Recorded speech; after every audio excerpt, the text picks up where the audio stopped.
10% of people that take thyroid medication are going to be helped.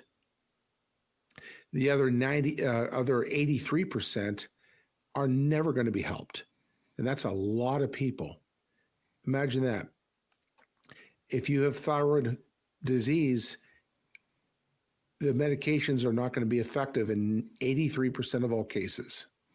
And that's because they're not treating the other organs. That's correct. So, where medical doctors will order one test to check for thyroid problems, they'll typically order a TSH test. That stands for thyroid stimulating hormone. I order 10 different tests because I want to look at the entire metabolic landscape and see exactly where the breakdown is and what is causing it. So by ordering a robust amount of tests, I can determine if you're having problems converting T4 to T3 or distributing the thyroid hormone around the body. Okay, so you catch it. You know exactly what's going on and how to address it.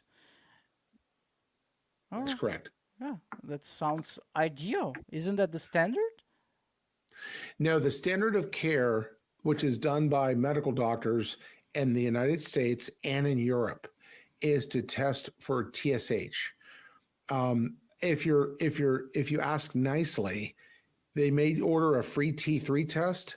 That's a test to measure the amount of T3 in the body, but they're not going to measure other things like autoimmune markers or reverse T3, T3 uptake, all the different metrics.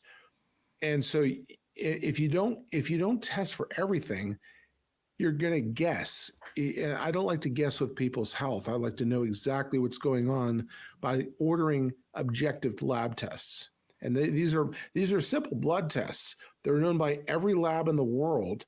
And if you just order them, you'll get the information that you need. Unfortunately, because of politics and money and other factors, the same standard of care that has been used since 1965 is being used today. Now, the names have changed a little bit over time, but the actual workup is the same. Okay, so basically depends on the patient if he by luck has a good doctor and he by luck is able to convince this doctor of doing all of those tests that theoretically aren't that hard to do. It is because it's not the standard of care. The standard of care is to order the least amount of tests possible and just assume that that's what's going on and you're going to be helped by taking medication. That is not going to happen. The doctors are not going to order the proper amount of tests. They're not going to look in the right places for where the problem is, and they're not going to treat it effectively. And as a result of that, the majority of people that have thyroid disease will continue to have symptoms and continue to suffer with things like low energy, low libido, insomnia, gastrointestinal disturbances. If it's a woman that wants to get pregnant, she may suffer from infertility and they can't figure out what's going on. And that is a very, very frustrating problem for a lot of people. Oh, Dr. Kevin, I had no idea that thyroid was so important that you mentioned it was the master regulator of the body. It is one of the master regulators of function in your body because what it does is it controls the metabolic rate. That's the amount of energy that your body produces while it's at rest. So you have to have enough thyroid hormone to drive the machine, to drive your brain, to run your gut, to run your pancreas, your liver, your kidneys, your muscles. Everything requires a sufficient amount of thyroid hormone. And if you don't, it's like taking your foot off the accelerator pedal and that organ is going to slow down or stop. So it depends on what you're looking at. If the person has, say, brain problems, we have to look at the thyroid gland as a possible contributor to what's going on. That's not going to be the case all the time, but it can be a contributing factor. But isn't it natural that oh, I'm sorry. Let me adjust my headphone here for a sec.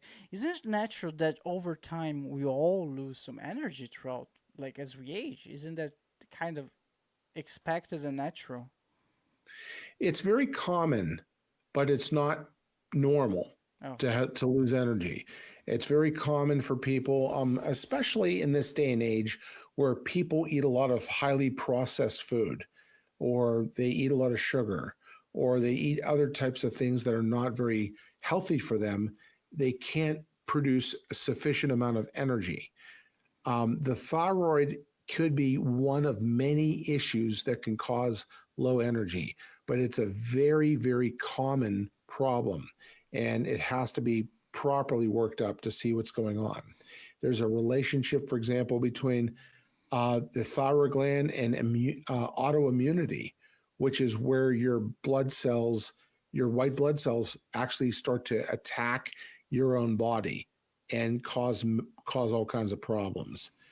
Um, Other types of autoimmune disease include rheumatoid arthritis, multiple sclerosis, sarcoidosis, Crohn's disease, things like that. So it's largely dependent upon which organ is involved. If the immune system attacks the thyroid gland, that's called Hashimoto's disease. And the Academy of Endocrinology has published a lot of studies on this issue, and they have concluded that 90% of all people with thyroid problems have Hashimoto's. That means that 9 out of 10 cases are involved with the immune system. So it is not an endocrine problem, it's an immune system issue. And mostly nobody is fixing any kind of immune problems.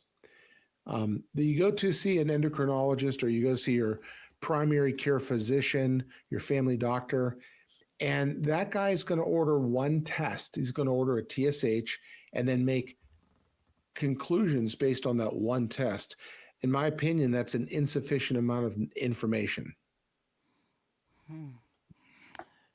Doesn't sound fun. Imagine having your own autoimmune system attacking your own thyroid. It's like you're in war with yourself. What? That's exactly a great description.